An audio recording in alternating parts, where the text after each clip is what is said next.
Question 2. Thing, put, your, do, one, all, on, attention, not just partly. So we need to rearrange the words to make a complete sentence, and we're going to have one word that is left over. So I'm going to start by looking at the words and seeing if I can think of any words that are likely to go together. So we have the possessive pronoun your, and I'm thinking that the noun it's attached to is attention, your attention. That makes sense, doesn't it?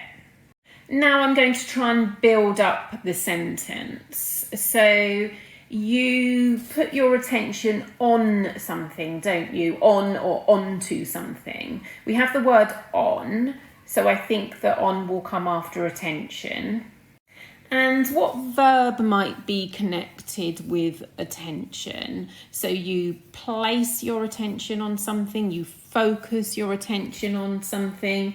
And looking at the words we have put. So we can say put your attention on something.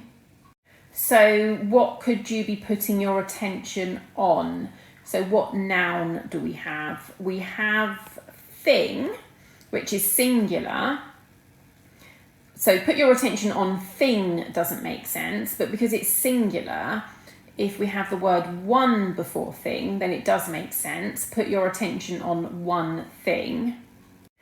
This could be a sentence in itself, but we have quite a few words left over still, and we only want one word left over.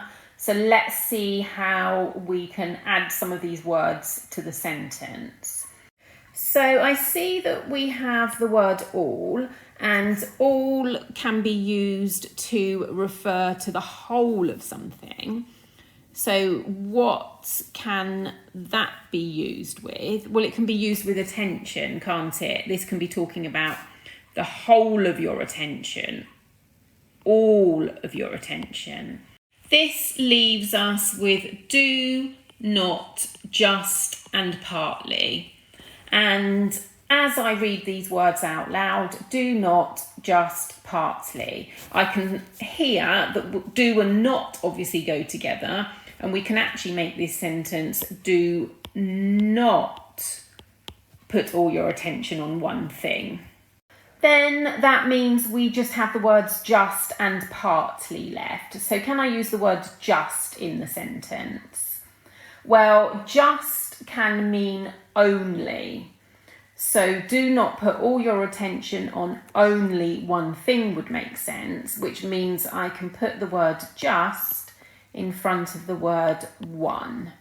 So our sentence is, do not put all your attention on just one thing. This means that the word we've got left over is partly. And now all you need to do is mark your answer on the answer sheet. So you need a horizontal line next to the word partly.